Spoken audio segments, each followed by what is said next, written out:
මේ තියෙන ලැප්ටොප් එකක left right main button දෙක. ඉතින් සාමාන්‍යයෙන් ලැප්ටොප් එක මේ වගේ බටන් රැපෑ එකක් වෙන්න කලාතුරකින් හේතුව තමයි මේ ලැප්ටොප් වල මේ ස්විච් ලේසියට සවුත් වෙන්නේ නැහැ. නමුත් මේකේ ලැප්ටොප් එකක තියෙන normal keyboard එකක ටෙක්නොලොජි එක පාවිච්චි කරලා තමයි මේ touch pad එකේ main left right button දෙක නිර්මාණය කරලා තියෙන්නේ. ඒ නිසා වෙන්නේ නැති මේක damage වෙන්නේ නැත්තේ. මම ඒකට නැවත වෙනත් විදියකට SMD switch එකක් පාවිච්චි කරලා මේ left right button දෙක මම සකස් කරගන්නවා. ඔයාලට මම පෙන්නන්නම් සාමාන්‍යයෙන් keyboard එකක එන්නේ මෙන්න මේ වගේ රබර් නොබ් එකකින් තමයි මේ පාත් දෙක සම්බන්ධ කරන්නේ. රබර් නොබ් එක ප්‍රෙස් කරනකොට මේ සාමාන්‍ය කීබෝඩ් එකක එන ලේයර් වගේ ඇවිල්ලා ඒ ලේයර් වල තියෙන බටන් පාත් දෙක සම්බන්ධ කරනවා. ඉතින් ඒක පාත් එකක් ඩැමේජ් නිසා මම මේ විදිහට SMD ස්විච් එකක් මේ විදිහේ SMD ස්විච් දෙකක් එතනට සම්බන්ධ කරලා වෙලා මම මේ ටච් පෑඩ් එක නිර්මාණය කරගන්නවා. ඉතින් මේකේ කීබෝඩ් එකත් මේ ලැප්ටොප් එකේ කීබෝඩ් එකත් වැඩ කරන්නේ නැහැ. අපිට මේ විදිහට කීබෝඩ් එකේ තියෙන සියලුම කීස් මේ විදිහට හදන්න බෑ.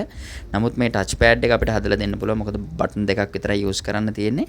ඔයාලට පෙන්නන්න මෙතන මොකද්ද අවුල තිබිලා තියෙන්නේ කියලා. මේකේ ගැටලුව තමයි මේ බලන්න සාමාන්‍ය කීබෝඩ් එක යන පාත් විදිහටම තමයි මේ ටච් පෑඩ් එකේ පාත් ගිහිලා තියෙන්නේ. කොපර් පාත් නෙමෙයි ගිහිලා තියෙන්නේ.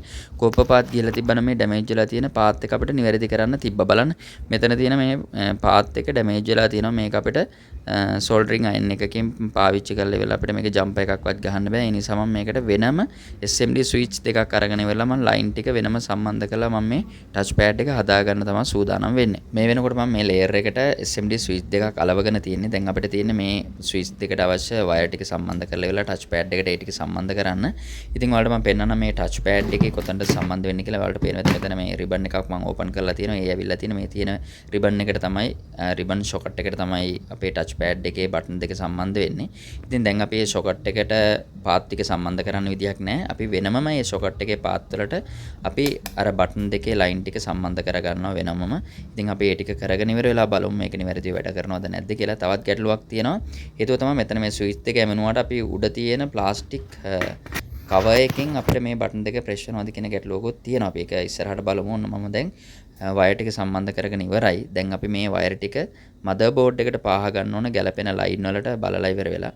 ඉතින් අපි මේක සවි කරගෙන බලමු කොහොමද වැඩේ සාර්ථකයිද කියලා. මේ තියෙන ප්ලාස්ටික් කවර් දෙක මේ දෙක හරියටම උසට ගැලපෙන විදිහට අපි හදා ගන්න ඕන සහ මෙතන බටන් එක සහ මේ ප්ලාස්ටික් කවර් එක අතර පොඩි ગેප් එකක් හිටිනවා. ඒකට අපි වෙනමම මොකක් හරි කටයුත්තක් කරන්න ඕන. නැත්නම් අපිට මේ බටන් දෙක හරියට ප්‍රෙස් වෙන්නේ නැහැ මේ ප්ලාස්ටික් කෑලි දෙකෙන්. ඉතින් මම ඔන්න දැන් වයර් ටික සම්බන්ධ කරගෙන ඉවරයි ටච් පෑඩ් එකේ පාත් වලට. දැන් අපි මේක ඇසෙම්බල් කරගෙන බලමු වැඩ කරනවද කියලා.